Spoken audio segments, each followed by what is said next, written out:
Good morning. आज किरण प्रकाश की ray optics NCERT chapter number 9 के हम लोग वीडियो 30 लेकर के मिल रहे हैं। इसके पहले आप लोग जो है 29 वीडियो देख चुके हैं। 29 वीडियो में हम लोगों ने इलेक्ट्रोमैग्नेटिक वेव यानी एनसीईआरटी चैप्टर नंबर 8 और रे ऑप्टिक्स चैप्टर नंबर 9 हम लोग पढ़ रहे हैं। अभी हम लोग जो है किरण प्रकाशिकी के कुछ न्यूमेरिकल बना रहे हैं। किरण प्रकाशिकी की अभी चैप्टर बाकी है। मानव नेत्र, प्रिज्म और प्रकाशीय यंत्र, ये 3 टॉपिक आपको किरण प्रकाशिकी के अभी भी बाकी हैं। तो इससे पहले जो हम लोग पढ़े हैं उसका न्यूमेरिकल आजकल हम लोग चला रहे हैं, बना रहे हैं। 19/5/2020 यानी कल से आप लोग का जो है ऑफिस सब खुलेगा, कोचिंग का ऑफिस खुलेगा।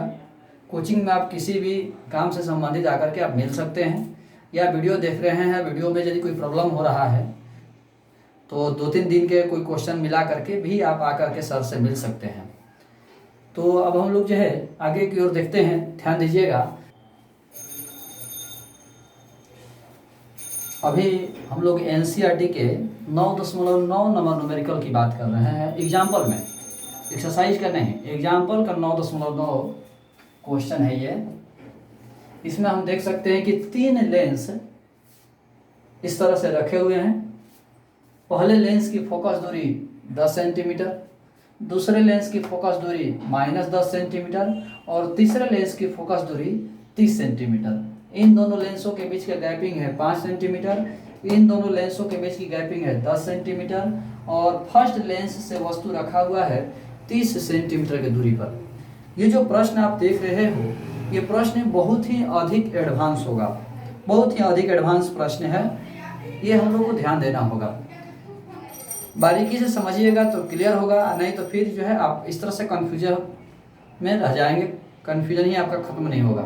इसलिए ध्यान दीजिएगा।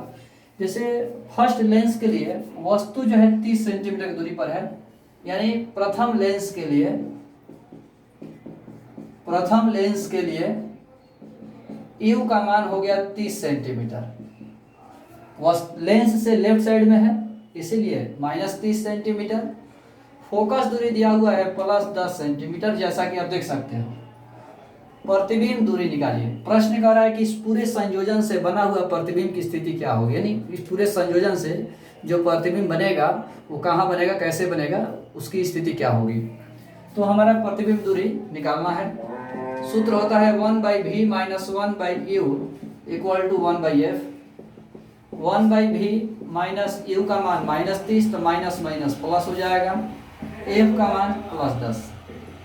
1/v प्लस 1/30 बराबर 1/10। 1/v बराबर 1/10 माइनस 1/30। सॉल्व करेंगे हम लोग। 1/v बराबर लघुत्तम ले लेंगे तो 30 हो जाएगा। 10 × 30 30 से कम 30। 1/v बराबर 2/30, 15 दूनी 30, यानी फाइनली v जो आया है वो 15 सेंटीमीटर है। सबसे बड़ी बात प्लस में है, यानी पहला लेंस से जो प्रतिबिंब बना है वो 15 सेंटीमीटर की दूरी पर बना है। बात को समझिए, क्योंकि कंसेप्ट अब यहाँ से शुरू होता है, इससे पहले ये कंसेप्ट नहीं है। अब आपको कंफ्यूजन यहाँ से होगा। पहला लेंस से 15 सेंटीमीटर की दूरी पर प्रतिबिंब बनेगा। पहला लेंस से 15 सेंटीमीटर दूरी पर, प्लस में दिया है, इसका मतलब दाहिने साइड बनेगा, मतलब इधर बनेगा। बात को समझिए। पहला लेंस से वस्तु है 30 सेंटीमीटर दूरी पर, प्रतिबिंब जो बनेगा पहला लेंस के द्वारा वो 15 सेंटीमीटर की दूरी पर बनेगा। दाहिने साइड प्लस में है तो दाहिने साइड 15 सेंटीमीटर की दूरी पर बनेगा। पहला लेंस से 15 सेंटीमीटर की दूरी पर प्रतिबिंब बनेगा। तो पहला लेंस से 15 सेंटीमीटर की दूरी पर, तो दूसरा लेंस से कितना दूरी पर? पहला लेंस से 15 सेंटीमीटर की दूरी पर प्रतिबिंब बनेगा, तो दूसरा लेंस से कितना दूरी पर? तो बहादुर, इन दोनों लेंसों के बीच की गैपिंग तो 5 सेंटीमीटर है, तो यहां से 15 मतलब यहां से 10 सेंटीमीटर दूरी पर प्रतिबिंब बनेगा। फिर से एक बार समझिए। जैसे मान लीजिए ये 3 पॉइंट है, ये 4 पॉइंट है, A B C D, ये 10, ये 10, ये 5। यदि कोई पूछे कि B जो है A से कितनी दूरी पर है, तो 10। C जो है A से कितनी दूरी पर है, सी ए से कितनी दूरी पर थे 20, 10 और 10 20, तो सी ए से 20 पर है, लेकिन 20 से कितना 10 ही पर ना है, क्योंकि ये टोटल 20 था, इसमें से ये 10 कम है तो 10 ही तो है। उसी तरह से पहला लेंस से 15 सेंटीमीटर दूरी पर, तो पहला लेंस से 15 तो दूसरा लेंस से कितना दूरी पर 5 सेंटीमीटर पर, सॉरी 10 सेंटीमीटर पर, क्योंकि इन दोनों के बीच की गैपिंग ही 5 हो गई है। कुल मिलाकर के पहला लेंस द्वारा बना प्रतिबिंब है 15 सेंटीमीटर दूरी पर। और सबसे बड़ी बात जो हम चर्चा किए हैं पहले वो भी सुनिएगा कि पहला लेंस द्वारा बना प्रतिबिंब दूसरा लेंस के लिए वस्तु का काम करेगा, दूसरा लेंस द्वारा बना प्रतिबिंब तीसरा लेंस के लिए वस्तु का काम करेगा, तीसरा द्वारा बना प्रतिबिंब चौथे लेंस के लिए वस्तु का काम करेगा। इस तरह से विषय बताए हैं। तो पहला लेंस द्वारा बना प्रतिबिंब है 15 सेंटीमीटर पर, जो दूसरे लेंस के लिए वस्तु का काम करेगा। तो पहला लेंस से 15 पर है तो दूसरा लेंस से 10 सेंटीमीटर दूरी पर होगा, जो कि वस्तु होगा। फाइनली दूसरा लेंस के लिए वस्तु दूरी 10 सेंटीमीटर होगा। फिर से इस चीज को जरूर समझिएगा, क्योंकि मेन कंफ्यूजन यही है। ये तो कैलकुलेशन है, कंसेप्ट को ध्यान देना जरूरी है, तो ध्यान दीजिएगा। तो दूसरे लेंस के लिए हम बात करेंगे तो वस्तु दूरी जो होगा वो 15 माइनस 5 हो जाएगा। यहाँ से 15 तो दूसरा लेंस से कितना, तो ये 5 कम हो जाएगा, तो 15 माइनस 5 सेंटीमीटर मतलब 10 सेंटीमीटर। अब यहाँ पर भी ध्यान देना होगा कि दूसरा लेंस से दाहिने तरफ होगा, क्योंकि 15 जो दिया हुआ है तो यहाँ से 15 तो यहाँ से 10, तो दाहिने साइड है, इसलिए प्लस में होगा, ये जरूर ध्यान रखिएगा। दूसरा लेंस के लिए जो वस्तु दूरी है वो प्लस 10 हो गया। इसके बाद फोकस दूरी दिया है माइनस 10 सेंटीमीटर। प्रतिबिंब दूरी आप निकाल लीजिए, सूत्र पढ़े ही आप, 1/v minus 1/u equal to 1/f। 1/v निकालना है, u का मान प्लस 10 में दिया हुआ है, f का मान माइनस 10 हो गया। 1/v और माइनस 1/10 उधर जाएगा तो प्लस 1/10 हो जाएगा, माइनस 1/10। 1/10 माइनस 1/10 ये आपका 0 हो जाएगा। 1/v बराबर 0। फाइनली v बराबर अनंत, यानी दूसरा लेंस द्वारा जो प्रतिबिंब बनेगा वो अनंत दूरी पर बनेगा। पहला लेंस से जो प्रतिबिंब बना वो 15 सेंटीमीटर दूरी पर बना। पहला लेंस द्वारा बना प्रतिबिंब दूसरे लेंस के लिए वस्तु का काम कर दिया, तो दूसरा लेंस द्वारा जो बना प्रतिबिंब है वो अनंत पर है। तो दूसरा लेंस द्वारा बना प्रतिबिंब तीसरे लेंस के लिए वस्तु का काम करेगा। दूसरा लेंस द्वारा बना प्रतिबिंब तीसरे लेंस के लिए वस्तु काम करेगा। प्लस में दिया है, इसका मतलब राइट साइड है, तो राइट साइड है तो तीसरे लेंस की बात करेंगे हम। तीसरे लेंस के लिए वस्तु दूरी जो है अनंत माइनस 10। तीसरे लेंस के लिए अनंत माइनस 10। शायद आप लोग मैथ के विद्यार्थी हैं, पता होगा आप लोगों को कि अनंत में से कुछ भी घटाएंगे तो अनंत ही रहेगा, तो ये आपका अनंत हो गया। वस्तु दूरी हो गया अनंत, फोकस दूरी हो गया 30 सेंटीमीटर। प्लस में दिया है तो प्लस में रहेगा। प्रतिबिंब दूरी हम निकाल लेंगे, इसको आप ऑब्जेक्टिव में भी बना सकते हैं। वस्तु अनंत पर, इसलिए प्रतिबिंब जो बनेगा वो फोकस पर बनेगा, मतलब 30 सेंटीमीटर पर ही बनेगा। और नहीं तो न्यूमेरिकल से बनाना चाहते हैं सूत्र से, तो सूत्र से भी बनाइए। 1/v माइनस 1/u बराबर 1/f। 1/v माइनस 1/u का मान अनंत बराबर 1/f का मान 30। 1/v माइनस, शायद आप लोग पढ़े होंगे किसी भी चीज़ में अनंत से भाग देने पर 0 हो जाता है। अनंत से भाग देने पर 0 हो जाता है, तो ये 0 हो गया बराबर 1/30। फाइनली v बराबर प्लस 30 सेंटीमीटर, यानी जो तीसरा लेंस द्वारा जो प्रतिबिंब बनेगा वो 30 सेंटीमीटर के दूरी पर बनेगा। प्लस में दिया है मतलब राइट साइड बनेगा। तीसरा लेंस द्वारा जो प्रतिबिंब बनेगा वो प्लस में दिया है मतलब राइट साइड बनेगा और 30 सेंटीमीटर दूरी पर बनेगा। नियम समझ लीजिए, पहला लेंस द्वारा बना प्रतिबिंब दूसरे लेंस के लिए वस्तु का काम करेगा। दूसरे लेंस द्वारा बना प्रतिबिंब तीसरे लेंस के लिए वस्तु का काम करेगा। तीसरे लेंस द्वारा बना प्रतिबिंब चौथे लेंस के लिए वस्तु का काम करेगा। ये चेन चलता रहेगा। यहाँ पर पहला लेंस से जो बना प्रतिबिंब है वो 15 सेंटीमीटर दूरी पर है। 15 सेंटीमीटर दूरी पर है, प्लस में है मतलब दाहिने साइड बनेगा। तो यहाँ से 15 तो यहाँ से कितना 10 होगा, क्योंकि 5 तो यही हो गया। दूसरा लेंस द्वारा जो प्रतिबिंब बन रहा है वो अनंत पर बन रहा है, तो तीसरा लेंस द्वारा जो प्रतिबिंब बनेगा वो फोकस पर बन रहा है, मतलब 30 सेंटीमीटर दूरी पर बन रहा है। इस तरह हमारा क्वेश्चन जो है 9.9 कंप्लीट हुआ। अब हम अगले न्यूमेरिकल एक, मेरे पास तो चूंकि क्वेश्चन है नहीं, बच्चे जो मोबाइल में भेजे हैं एनसीईआरटी का फोटो खींच करके बुक का, तो वही हम बना रहे हैं। तो ये क्वेश्चन 9.4 एनसीईआरटी का ही क्वेश्चन है। 9.4 है, 9.5 कि एक जादूगर किसी लेंस को द्रव में डालता है और लेंस अदृश्य हो जाता है। एक क्वेश्चन है कि एक जादूगर जो है किसी लेंस को द्रव में डालता है और लेंस अदृश्य हो जाता है। लेंस का अपवर्तनांक 1.5 है, तो उस द्रव का अपवर्तनांक क्या होगा? प्रश्न यही दिया हुआ है। एनसीईआरटी का एग्जाम्पल 9.5। एनसीईआरटी का एग्जाम्पल 9.5 प्रश्न है कि एक जादूगर जादू दिखा रहा है।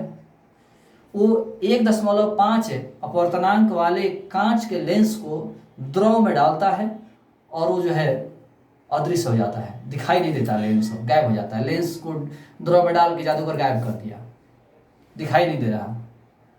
तो कह रहा है कि उस लेंस का अपवर्तनांक 1.5 है, तो द्रव का अपवर्तनांक क्या होगा? एक ऑब्जेक्टिव पढ़ाए हैं, शायद आपको याद होगा कि यदि किसी लेंस को ऐसे माध्यम में रखा जाए जिसका अपवर्तनांक लेंस के अपवर्तनांक के बराबर हो, तो लेंस अदृश्य हो जाता है, लेंस की फोकस दूरी अनंत हो जाती है, लेंस समतल हो जाता है। याद होगा आपको कि यदि किसी लेंस को ऐसे माध्यम में रखा जाए जिसका अपवर्तनांक लेंस के अपवर्तनांक के बराबर है, तो लेंस की फोकस दूरी अनंत हो जाती है, लेंस अदृश्य हो जाता है, लेंस समतल हो जाता है। और यहाँ पर भी लेंस अदृश्य हो गया। इसका मतलब हुआ कि लेंस का अपवर्तनांक उस द्रव के अपवर्तनांक के बराबर होगा। तो लेंस का अपवर्तनांक 1.5 है, तो द्रव का अपवर्तनांक भी 1.5 होगा। ये एनसीईआरटी का एग्जाम्पल 9.5 है। इस प्रश्न को जरूर आप लोग देखिएगा, क्या उस बुक में दिया है। हो सकता है मेरा डाटा इधर उधर हो भी सकता है, क्योंकि मुझे प्रश्न याद था तो हम आपको बता दिए। अभी हम एक और एग्जाम्पल की ही चर्चा करेंगे, वो ध्यान दीजिएगा। 9.4 हमारा एग्जाम्पल होगा। एनसीईआरटी के 9.4 नंबर प्रश्न बनाएंगे, और इसको बनाने से पहले के एग्जाम्पल समझने की कोशिश करते हैं। जैसे कोई एक व्यक्ति यहाँ है ए, और ये 5 मीटर पर सेकंड के स्पीड से इधर चल रहा है। 5 मीटर पर सेकंड के स्पीड का मतलब हुआ कि हर सेकंड में 5 मीटर। और हम यहाँ खड़े हैं बी, और यहाँ से यहाँ तक की दूरी है 40 मीटर। थोड़ा समझिएगा। तो 5 मीटर पर सेकंड के स्पीड से चल रहा है वस्तु ए बी की तरफ, और यहाँ से 40 मीटर दूरी पर है। तो हम कहें कि 1 सेकंड के बाद ए का बी से कितनी दूरी होगी? 1 सेकंड के बाद ए जो है बी से कितना दूरी पर होगा? तो 1 सेकंड में कितना चला? 5 मीटर पर सेकंड का मतलब है कि 1 सेकंड में 5 मीटर चला। तो 1 सेकंड में ये यहाँ आ जाएगा। कितना चल के आएगा? तो 5 मीटर। यानी अब कितना बचा? 35 मीटर। ठीक उसी तरह यदि कहें कि 2 सेकंड के बाद, तो 2 सेकंड में कितना चलेगा? 1 सेकंड में 5 मीटर, तो 2 सेकंड में 10 मीटर। तो 10 मीटर चल गया, और टोटल था 40 मीटर। तो कितना बचाएगा? 30 मीटर। इसी एग्जाम्पल का इस्तेमाल इस प्रश्न में करना है। प्रश्न समझिएगा। कह रहा है कि मान लीजिए कि आप किसी स्थिर कार में बैठे हैं। ये एनसीईआरटी ही ऐसा कर सकता है। जब कार में बैठना है तो स्थिर में क्या बैठेंगे? कह रहा है कि मान लीजिए आप किसी स्थिर कार में बैठे हैं और आप 2 मीटर वक्रता त्रिज्या के पार्श्व दृश्य दर्पण, पार्श्व माने बगल वाला, दृश्य माने देखने वाला, दर्पण माने दर्पण, बगल में देखने वाला दर्पण है साइड मिरर। मान लीजिए कि आप किसी स्थिर कार में बैठे हैं और आप 2 मीटर वक्रता त्रिज्या के पार्श्व दृश्य दर्पण यानी साइड मिरर में किसी धावक को, धावक माने जो दौड़ रहे हैं लोग, जो दौड़ रहा है, रनर है, सिपाही की जो तैयारी कर रहा है, धावक को अपनी ओर आता हुआ देखते हैं। धावक को अपनी ओर आता हुआ देखते हैं। वक्रता त्रिज्या दिया है 2 मीटर। यहां ध्यान दीजिएगा कि साइड मिरर में आप देख रहे हो, तो साइड मिरर में देखा तो एनसीईआरटी ही ऐसा कर सकता है। साइड मिरर की बात करें तो उत्तल दर्पण, उत्तल दर्पण का उपयोग साइड मिरर में किया जाता है। यहाँ पर कहीं भी इस प्रश्न में उत्तल दर्पण नहीं लिखा हुआ है। ये आपको कॉमन सेंस के आधार पर रखना होगा कि कार का जो साइड मिरर है वो उत्तल दर्पण होता है। तो उत्तल दर्पण की वक्रता त्रिज्या दिया है 2 मीटर, और उत्तल दर्पण की वक्रता त्रिज्या धनात्मक होती है, इसलिए हमने प्लस में दिया है। तो उत्तल दर्पण की वक्रता त्रिज्या धनात्मक है 2 मीटर, फोकस दूरी आधा हो जाएगा 1 मीटर। फोकस दूरी आधा हो गया 1 मीटर। इसी में आप किसी धावक को अपनी ओर आता हुआ देखते हैं। आगे सुनिएगा। यदि धावक 5 मीटर पर सेकंड की चाल से दौड़ रहा है, जो धावक दौड़ रहा है वो 5 मीटर पर सेकंड की चाल से दौड़ रहा है, तो उसकी प्रतिबिंब कितनी चाल से दौड़ता हुआ प्रतीत होगा? उसका प्रतिबिंब किस चाल से दौड़ता हुआ प्रतीत होगा? प्रश्न यही है। कि उसका प्रतिबिंब किस चाल से दौड़ेगा। तो इसमें कह रहा है कि जबकि धावक शुरू में पहला केस में है कि 39 मीटर दूरी पर है। धावक कितनी दूरी पर है? 39 मीटर। धावक जो है 39 मीटर दूरी पर है। यहाँ से आप प्रतिबिंब दूरी निकाल लीजिए कि अभी धावक का प्रतिबिंब, जब धावक 39 मीटर की दूरी पर है तो उसका प्रतिबिंब कितना दूरी पर बनेगा, प्रतिबिंब दूरी निकाल लीजिए। प्रश्न को समझ पूरा बना लेंगे, उसके बाद फिर से हम आपके पास आएंगे वापस में। तो ध्यान दीजिएगा,